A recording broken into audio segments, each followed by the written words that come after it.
Tom Aspinall, man, appreciate the time, man. March 21st, you make your UFC debut in London. It must feel good because you get to do it at home, right? I mean, you know what? I think it'll feel good anyway. I just love fighting. So anytime I get to fight someone, I'm happy about it. You were offered a contract before, but you turned it down. Why did you decide to sign this time around? Basically, I was signed with a promotion called Cage Warriors, which is it's probably the biggest promotion in Europe.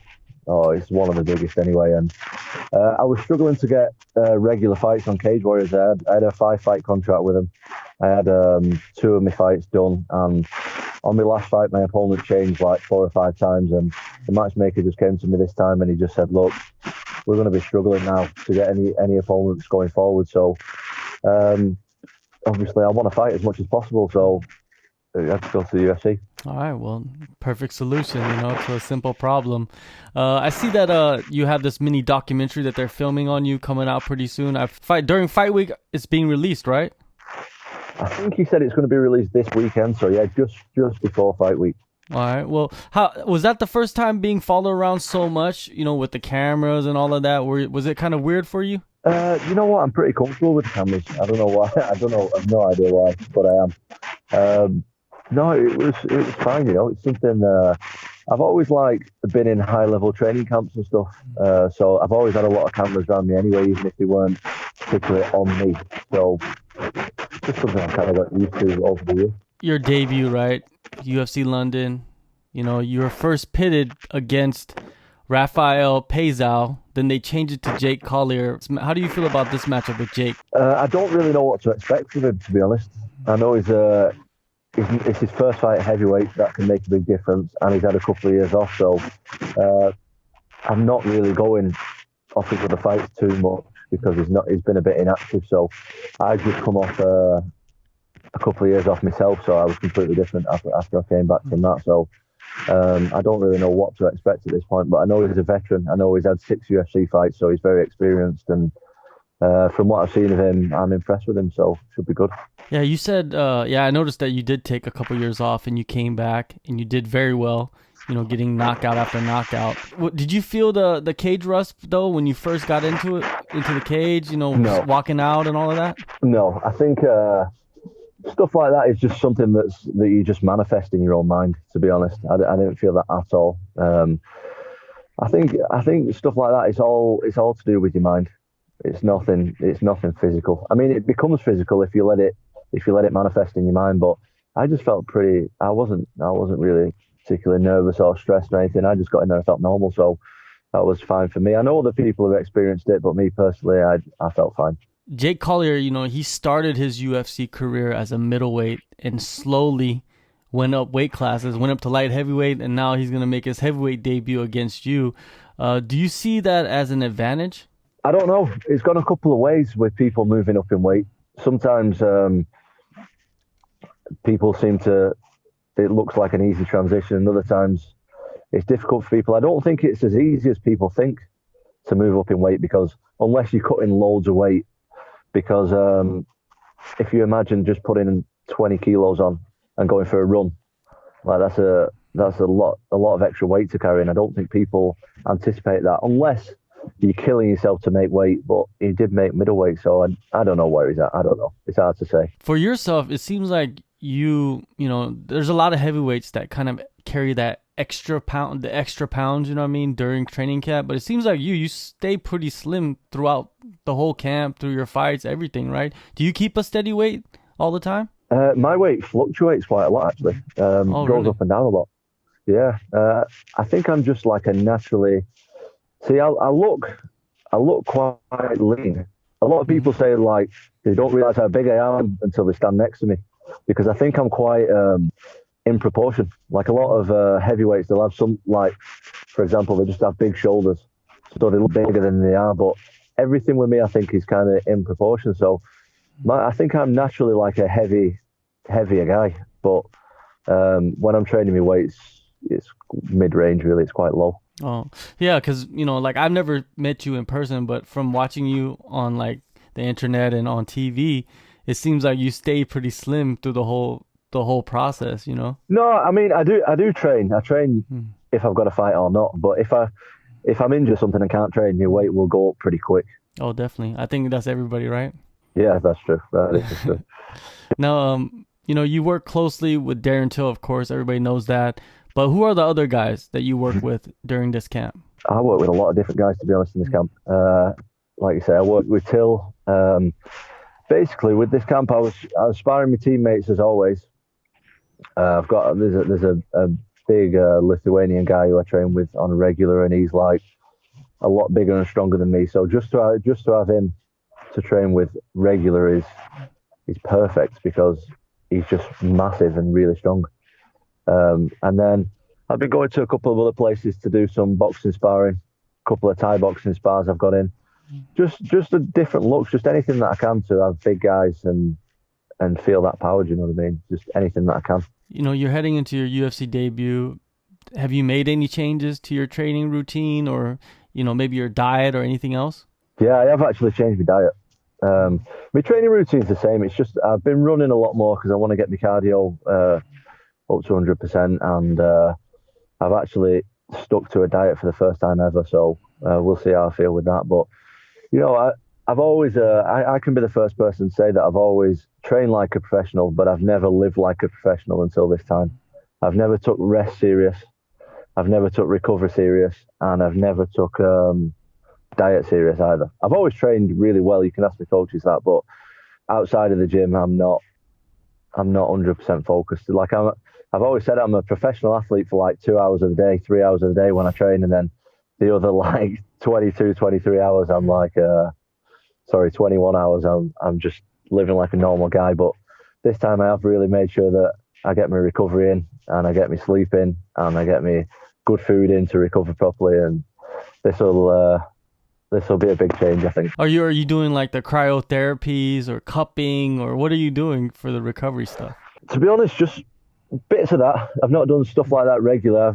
I've been made sure that I've gone and had a sauna and jacuzzi a few times, stuff like that. But just stuff like having time to myself in the day, being a bit more selfish with my time because I've got kids and stuff, and I've got a family and running around and doing it. Just making sure that I have time just to myself, just to decompress mentally and physically, as opposed to doing other stuff straight after training. So just to make sure that I can have that time to myself to rest the body and mind a little bit. So decomposing, like being alone, it's a type of mental training then, right, for yourself? Yeah, definitely. Just like I say, I've got 3 kids. I've got 3 young kids. So a lot of the time it's just like home with the kids, back training again. But my lady understands now that I've got it. Well, she's always understood, but this time I've just been a little bit more strict with myself, and she's been a bit more strict just to make sure that I can just have that time and just quiet, just get home from training, relax, think about the training, think about the fight, think about nothing for a little bit before I start doing other stuff. So that's been nice. With the training, I remember Darren Till said in an interview that the intensity is different for your team. Can you describe that intensity for me? Well, to be honest, I've trained there since I first started training. I've trained there, so I don't really know any different. But we have a decent vibe in the gym where it's always expected of us to push. But you know what? It's like that when we've got fights coming up. But outside of the training camps, it is technical and stuff as well. But we're always there for each other, making sure we push each other and making sure it's nice and intense so we get ready for the fights. Yeah, I was speaking with Mike Grundy maybe last week, and he was telling me like a lot of the guys in your gym is just getting ready for fights, especially maybe like this week probably. Did they fight last week or are they fighting? It was last week. Yeah, it was the weekend just gone. It was the weekend just gone. So we had I think we had nine guys on the show, and we went 9-0. So that was good. Damn, that's momentum right there. Yeah, it was good, man. It was good. Yeah, your teammates, watching their interviews and them describing you, and they talk about you and how you're different from other heavyweights. They kind of see you as like the movement that you have is so different. Do you think that's what's going to separate you from the other heavyweights in the UFC? I think it is, I think that's definitely one of the things that separates me. But another thing is I've never shown any, honestly, I've shown like 5% of what I can do in my fights. I really need to show. I've just not had the opportunity to show more in my fights yet, but people that haven't seen anything of what I can do yet as far as movement and speed and explosiveness and technique, people haven't seen it yet, honestly. The people in the gym know, but in my fights, I've just not managed to show it. But there is that, and I think my mental game sets me up differently to everybody else as well. I don't think a lot of people have the mental side of it as well as I do, to be honest. You spend a lot of time with Team Fury. You know, a lot of people probably ask you about this, but how pivotal has that been for your career, especially your MMA career? That's been massive, you know, not just in terms of boxing skill. Obviously, that brought me a long way boxing wise. I got to spar with like the best in the world daily, pretty much. But just being around like someone at that high level, I think anytime you're around someone high level, I'm not just talking about in MMA or boxing or whatever. I'm just talking about in general. You could be with a snooker player or a poker player or whatever. If you're around someone high level, I feel like you kind of start to understand the mindset of what it takes to be high level a little bit more. And that's what I mean about the when I say my mental game is different to anybody else, because I spent a lot of time with Team Fury and I spent a lot of time with Tyson Fury on the lead up to the Klitschko fight, and I seen how he handled everything. And to be honest, that was a massive turning point for me because it completely changed the way that I think about fighting as a whole, and that really changed just my outlook on everything. So I think that's a massive advantage for me to be around people like that. One thing about Tyson Fury, you see those videos that people put up about how Tyson Fury has his gloves are like, his fists are in the wrists of the gloves. Have you seen those videos that people made? Kind of make excuses for Deontay Wilder losing the fight. Yeah, I've seen him. Yeah. Yeah, some ridiculous videos, right? Yeah, he's retarded. I don't know what they're thinking. You know, are you talking about the one where it was like his glove wasn't his hand was like in the side of the glove, kind of. It wasn't all the way in. Yeah, I see it. Yeah, stupid. I don't know what they're thinking. Basically, what happens there is he used to get told off for it in sparring. Mm-hmm. So he doesn't like clench his fist enough when he punches. Mm-hmm. So his hands like kind of relax like that. I don't know if you can see that properly, but that's all that is. I don't know why they would think it was. And I don't know. I've only seen one video, but it was showing clips from the first Deontay Wilder fight, not the second one. Yeah. When he was showing it, because he had different shorts on. He had the green shorts on the first time, and he had a different color on the second time. So they weren't even showing it from the right fight. I believe he's been doing that the whole time, though. Like from many fights ago. Yeah, you know what I mean? He always did that. Yeah, he did it all the time because he's so relaxed. He's like his punches are like open almost. He's almost like I don't know. He uses the glove in like a strange way. Yeah, it's phenomenal, man. I love it. I love Tyson Fury, man. One of the best ever. So well, you know, going back to your fight, man. You know, what is the perfect scenario for you? You know, your first fight in the UFC. What I would like is I would like the chance to get to show my skill a little bit because I've never shown it to anything like what it's actually like, but without taking any damage. And I'd like to knock him out. That's what I'd like. I'd like to knock him out like the end of the first or in the second or something. That's what in an ideal world. That's what I'd like, and get the bonus. Of course, man. Now, you know, when you look at the landscape of the heavyweight division, how many wins do you think it would take for you to crack the top 10? Because, you know, in the heavyweight division, you could win. You don't even have to win 3 in a row. You could win like 3 out of 4 or 4 out of 5, right? How long do you think it would take you? I don't know. It's a strange division, the heavyweight division. I always say like heavyweight MMA it's almost like a sport in itself. I think it has its own rules. Like even for me, like I've only had 9 pro fights. Like how often do you hear like of a featherweight, for example, getting in the UFC with a record of like 7-1? Like it's just not heard of. So I don't know is the answer. Like you say, you're a few good wins away from you're even like, it depends who you beat, doesn't it? I think it depends who you fight. If you fight someone like in the top 10, if you fight someone like, for example, let's say I beat this guy, and then I fight like Arlovsky, for example, I could be in the top 10 potentially. Yeah, it just depends. It just depends. It is true.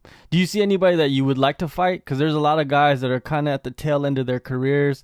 You know, guys that have been fighting for a long time. Do you have a list of people that maybe like Arlovsky? Yeah, of course. There's absolutely loads of people that I'd like to fight. I'd like to fight some of them kind of legend types, like you say, who are on the back end of the career. But do you know who I'd like to fight? And I don't mean like in the next fight, because I'm not ready for this yet.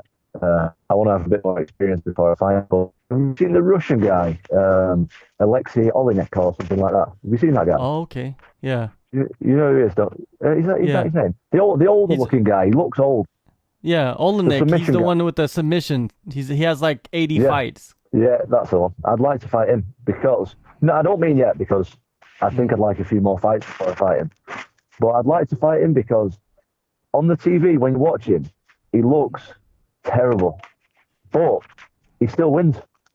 Yeah. So I'd like to see like there's something missing. There's something that he's got that you can't see on TV because he's beat a lot of good guys as well. So I'd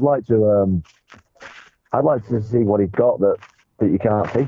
And his submission game's amazing, I think. Yeah. So that's someone that I'd like to fight after about 3 or 4 fights. One last thing before I let you go, there's many different types of competitors in combat sports, boxing, MMA, Muay Thai, whatever. Would you consider yourself more of a martial artist or a prize fighter? Tell me what you mean by a prize fighter. Tell me what that prize fighter, I would believe, would be a fighter that fights for money. Like, that's your main objective. Like, you want to fight, you want to make money, you want to get paid. Oh, it's a tough question, isn't it? It's a tough question. I think a bit of both, I'm always going to do martial arts whether I get paid or not. That's just part of my life. I can't go. I basically struggle to go a day without doing martial arts. But, I actually now I'm starting to get paid properly. I don't want to do it for free. You know what I mean? I've had like 9 amateur fights and 9 pro fights, and I've made no money so far, basically. So I would actually like to start getting some decent money out of it now. So a bit of both. Like I say, I've got to be a bit on the fence for that one. I can't give you a straight answer, but I definitely want to be getting paid for this shit. That's for sure. Definitely, man. Well, there's no wrong answer for that question. It's, whatever you feel is your opinion, and that's what it is. Well, March 21st, man, UFC on ESPN plus 29, London, England. You make your debut. Awesome talking to you. Good luck on the fight. Good luck on everything that you're doing, and hopefully we'll speak many more times. Thank you, mate. Thanks a lot for having me. Appreciate it. Thank you.